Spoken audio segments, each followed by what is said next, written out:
Hi friends, எல்லோரும் எப்படி இருக்கீங்க? எல்லாருக்கும் வணக்கம். நான் தான் உங்களுடைய தீபு ஹரி. இன்றைக்கி நம்ம ஒரு சின்ன சமையல் வீடியோ பார்க்க போகிறோம். என்ன வீடியோனா, நண்டு மிளகு நண்டு வறுவல் தான் இன்றைக்கி நம்ம செய்ய போகிறோம். அது எப்படி செய்யறதுன்னு பார்க்கலாம் வாங்க. ஃபஸ்ட்டு அடுப்பை பற்ற வச்சுக்கலாம். கடலை எண்ணெய் தேவையான அளவுக்கு ஊற்றிக்கலாம். நண்டு சூடுன்னு சொல்லுவாங்க, அதனால் அந்த சூட்டை தணிக்கிறதுக்காக கொஞ்சம் நல்லெண்ணெயும் ஊற்றிக்கலாம். நல்லெண்ணெய்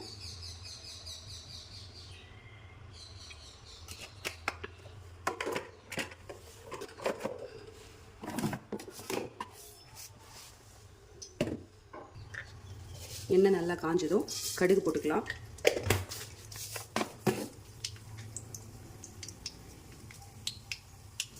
கொஞ்சம் சோம்பு போட்டுக்கலாம்.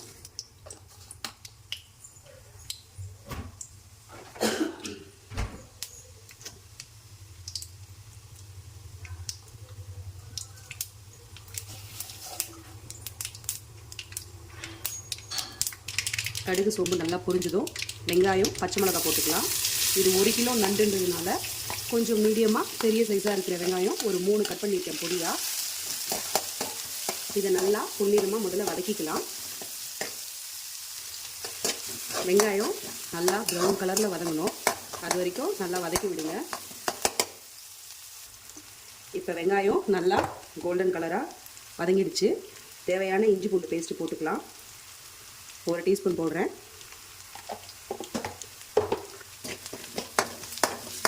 மிளகு பூண்டு வறுவல் அதிகமாக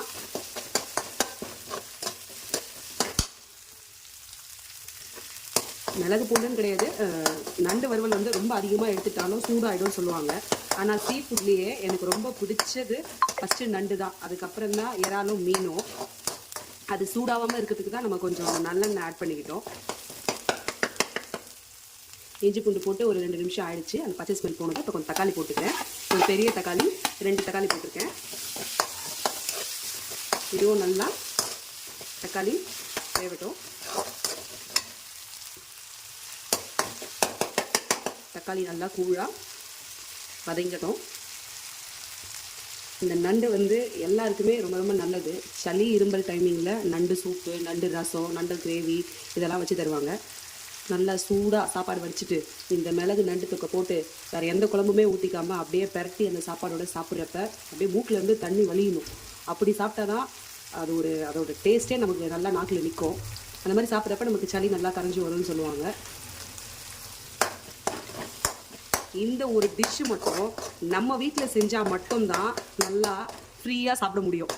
ஏன்னா இந்த நண்டெல்லாம் வெளியில் போய் நம்ம சாப்பிட்றோன்னு வச்சுங்களேன், இந்த 2 கையில் பிடிச்சிக்கிட்டு கடிச்சு இழுத்து சாப்பிட்றதெல்லாம் வெளியில் போய் சாப்பிட்றப்போ ஒரு மாதிரி கூச்சமாக இருக்கும்.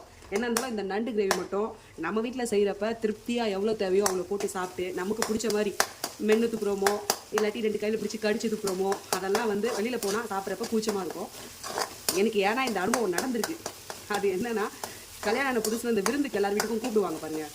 போகிற வீட்டிலலாம் சமைக்கிறது உங்களுக்கு என்ன பிடிக்கும்னு கேட்டு செய்வாங்கள்ல, அப்படி பார்க்குறப்ப எனக்கு நண்டு கிரேவி பிடிக்கும்ன்ட்டு எங்கள் வீட்டில் சொல்லியிருந்தாரு. அதனால ஒரு 2 வீட்டில் நண்டு கிரேவி செஞ்சு வச்சுட்டாங்க. ஒன்று அவங்க அத்தை வீடு, இன்னொன்று அவங்க ஃப்ரெண்டு வீடு. நல்லா கடல் நண்டு பெருசாக, இதுவும் கடல் நண்டு தான். இது கொஞ்சம் சின்ன சைஸாக இருக்குது. அது நல்லா ஒரு பெரிய கை சைஸுக்கு இருந்தது அந்த நண்டு. பார்க்குறப்பே ரொம்ப ஆசையாக இருந்தது.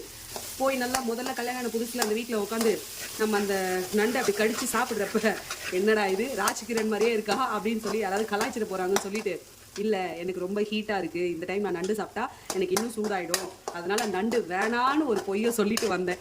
எனக்கு வீட்டுக்கு ஏன்பா இது இந்த மாதிரி எனக்கு ஆகிப்போச்சு, நீ சாப்பிட வேண்டியதானே, நம்ம ரிலேஷன் வீடு தானே எவ்வளோ சொன்னார். ஃபஸ்ட் டைமு அது அவருடைய ரிலேஷனு, எனக்கு அப்போ தானே நான் போன புதுசு. அதனால் எனக்கு அது ஒரு மாதிரி கூச்சமாக இருந்தது. எனக்கு பிடிச்ச பொருளை இல்லை வேண்டாம் அப்படின்னு சொல்லிட்டு வந்த நாள் அன்னைக்கு.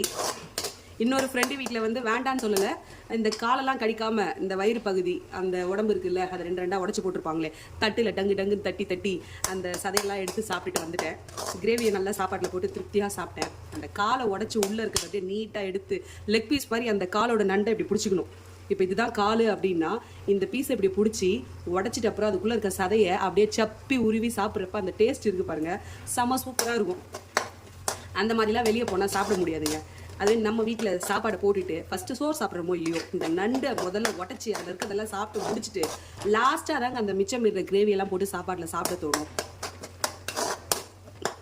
யாருக்கெல்லாம் இந்த நண்டு வெளியில் போய் சாப்பிட்றப்ப கூச்சமாக இருக்குன்னு சொல்லிட்டு கமெண்ட்ஸ் பண்ணுங்கள். யாருக்கெல்லாம் நண்டு ரொம்ப பிடிக்கும்னு சொல்லிட்டு கமெண்ட்ஸ் பண்ணுங்கள்.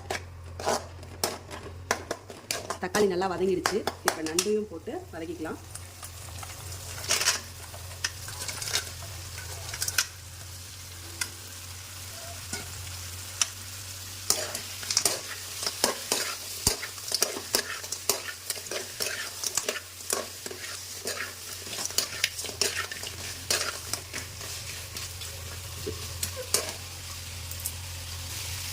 நண்டுக்கு தேவையான மசாலா பொருளை பார்த்துக்கலாம். 1/2 டீஸ்பூன் மஞ்சள் தூள்.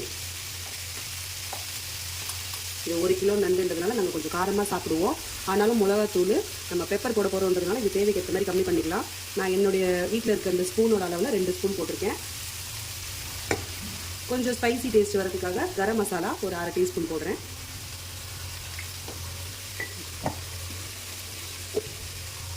இது தேவையான அளவு கல் உப்பு இதெல்லாம் போட்டு நல்லா பரட்டி விட்டுக்கலாம்.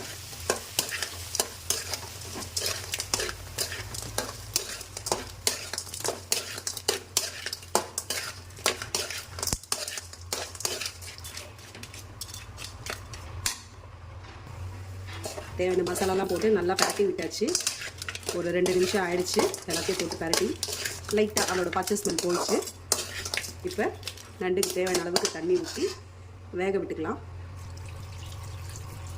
இது 1 கிலோ நண்டுன்றதுனால இது முழுகிற அளவுக்கு ஒரு 1/2 லிட்டருக்கு கொஞ்சம் கம்மியாக தண்ணி ஊற்றிருக்கேன். ஏன்னா இந்த தண்ணியில் தான் இது நல்லா வெந்து இந்த தண்ணி ஃபுல்லாக சுண்டணும். எனக்கு கொஞ்சம் கிரேவியாக வேணும். மதியானத்துக்கு இந்த நண்டை மில்லட் தோசையில் வச்சு சாப்பிட போகிறேன். அதுக்காக கொஞ்சம் கிரேவி வேணும்னு சொல்லிட்டு கொஞ்சம் தண்ணி நான் கூட ஊற்றிருக்கேன். நீங்கள் சாப்பாட்டில் போட்டு பரட்டி சாப்பிட்ணுன்னா தண்ணியோட அளவை இன்னும் கொஞ்சம் கம்மியாக வச்சுக்கோங்க. எனக்கு கொஞ்சம் கிரேவியாக வேணும்னு சொல்லிட்டு தண்ணி இன்னும் கொஞ்சம் நான் கூட வச்சுருக்கேன்.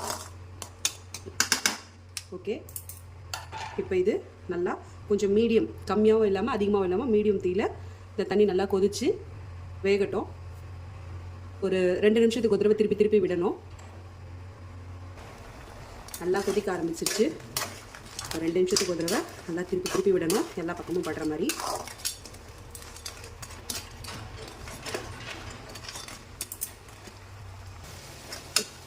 பாருங்கள், இப்போ நல்லா தண்ணி சுண்டிடுச்சு.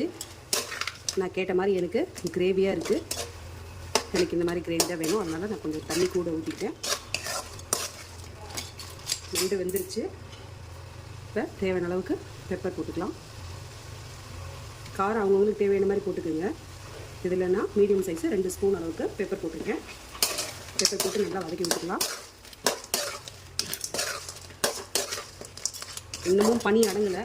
இந்த கிளைமேட்டில் எல்லாருக்கும் சளி இருமல் இருக்குது. எங்கள் வீட்லேயே எனக்குமே சளி இருக்குது. எங்கள் வீட்டில் அவருக்கு நல்லா இருமல் இருக்குது. அதனால் இப்போ இதை நல்லா சுடுசோறில் போட்டு சாப்பிட்டா கொஞ்சம் சளி இருமலுக்கு மருந்தாக யூஸ் ஆகும். அதனால் இன்றைக்கி மீன் வறுக்கலான்னு சொல்லிட்டு தான் கடைக்கு போயிருந்தேன். அங்கே போனால் நண்டு நல்லா சூப்பராக இருந்தது. சரி, அதனால் நண்டு எடுத்துகிட்டு வந்தாச்சு. பெப்பர் போட்டு நல்லா வதக்கி விட்டாச்சு. அப்படியே கொத்தமல்லி தலையை தூவி ஒரு திருப்பி தூக்கிக்கலாம்.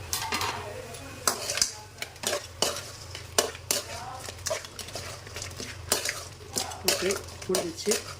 இப்போ நண்டு பெப்பர் கிரேவி ரெடி. வாங்க சாப்பிட்லாம். என்னுடைய சமையல் பிடிச்சிருந்ததுன்னா லைக் பண்ணுங்கள், என் சேனலை சப்ஸ்கிரைப் பண்ணுங்கள். நான் உங்களுடைய தீபு ஹரி. பாய். அடுத்த வீடியோவில் சந்திக்கலாம்.